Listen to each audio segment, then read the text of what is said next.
Look, George Galloway may win again, but if we look at the previous evidence, he's won 3 by-elections now. He's represented 4 separate constituencies. And in those 2 previous by-elections, he's lost at the general. He may well do that later. Labour will be pushing really hard in Rochdale, but also it'll be less of a story because there'll be 650 different stories because of boundary changes, and Rochdale will only be one. And George Galloway will have an absolute megaphone tomorrow afternoon when he gets introduced in Parliament and for the next little while. But when it comes up to the election, well, people will forget about that, or at least not focus on it, and see the bigger picture as ask the question, what happens for the country, not just Rochdale. I was listening to How to Win an Election a couple of weeks ago, maybe it was, and Peter Mandelson was talking about, and I'm not suggesting this is the same thing, but he was saying in 1997, they didn't expect to win as many seats as they did. And so there were candidates they hadn't really vetted totally. And there were people who suddenly won. And he was getting pulled into sort of central office and going, right, we need to look at this. What is anything going to come out for this person? What do we need to do about that? And I just wonder if there is there an element? I mean, Peter, is there an element sometimes that, the vetting just isn't kind of good definitely, enough? Right. Definitely. And there are definite seats. I mean, there are a number of red wall seats, for example, where there's just absolutely no expectation that the Conservatives would win in 2019. And there have been some people from those seats who have caused problems. But no, I think Letika's points are absolutely right in regard to Rochdale. I think it's a one-off, but what's also interesting is not just George Galloway's victory, and congratulations to him, I suppose, but also the person who came second and pushing Labour. In a sense, their original candidate anyway, the Conservatives, Reform UK, the Liberal Democrats, further down the list. So the second candidate was an independent who was talking about potholes, who was talking about the local football club, who was talking about the NHS and so on. So it was a very, very weird by-election. Now, George Galloway's Well, is it weird, though? Is it weird? Or is it just, there could be an election in 2 months, so actually it doesn't matter. We're not going to have this person for very long, so But there will be a Labour candidate there, and they'll be very, very careful who they select. Look, George Galloway may win again, but if we look at the previous evidence, he's won 3 by-elections now. He's represented 4 separate constituencies.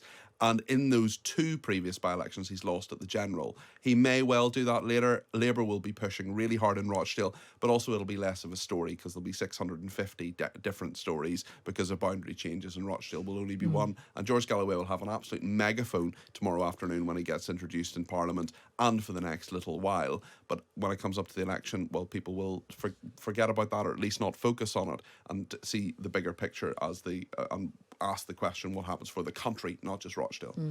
The contract between the taxpayer and the state has been broken a lot of the time. We're paying very high taxes. You mentioned the historical links there, Callum, the highest as a proportion of GDP since the end of World War II.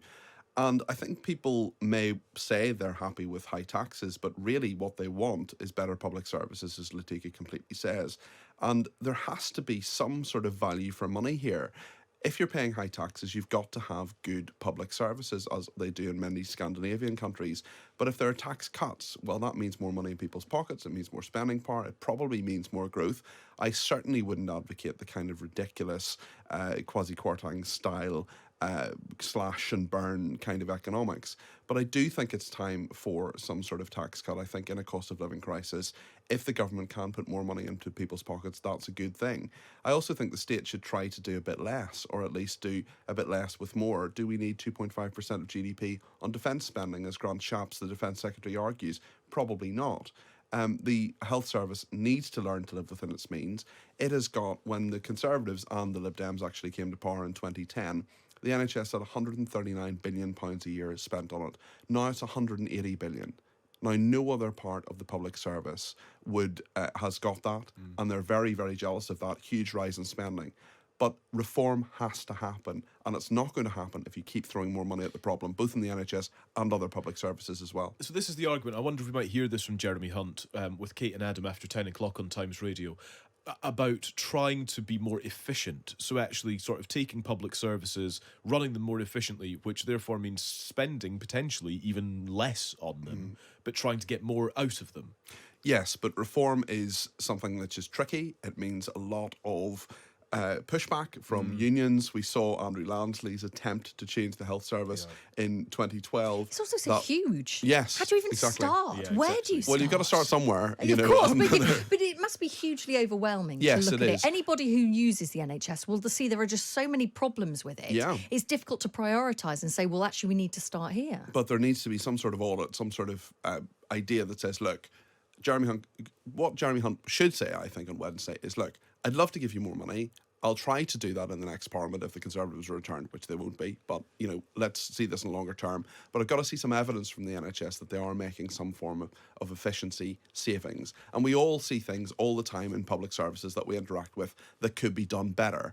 I know someone who was quite senior in the NHS, and he said, you know, my joke to him every time I saw him for a drink was, what's the crisis in the NHS this week? You know, and in fairness, there are over 1 million people who work for it. It's like a small country, and it does amazing things, and I'm proud to have a country that has the NHS. I don't want free at the point of use healthcare to change in any way, but I do want a health service that works efficiently, and I want good value for money as a taxpayer. And I think people who say, I don't mind paying high taxes, well, that's fine, but you've got to have value for money. So But I don't think there are too many tears shed for either actually on the high side of earning non-doms, but also on the lower side, people who have second homes and so on, and rent them out and so on. I mean, look, if you do an Airbnb or something like that, or a scheme like that, that's good entrepreneurial stuff.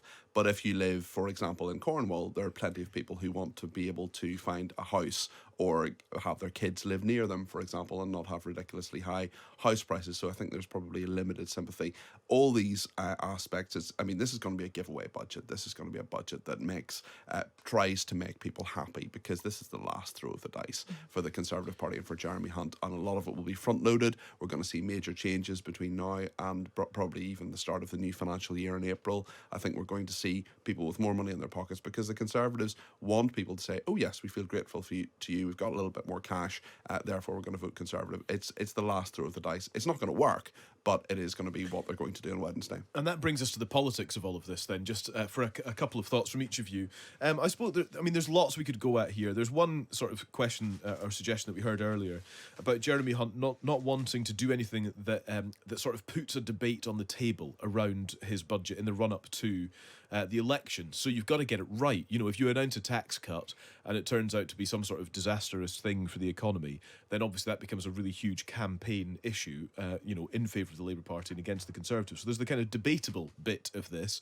There's also the kind of overt nicking of policies, which it could happen. The non-dom idea was a Labour policy that's been talked about for quite some time. So it could be quite an overt theft in that regard. Yes, Labour always say through gritted teeth, yes, we're absolutely delighted that the government is adopting our policy. Idea, yes, exactly. Well, to be fair, Labour have been telling us for months they haven't been giving us specifics for fear that they'll be taken. So Yeah. And here they are.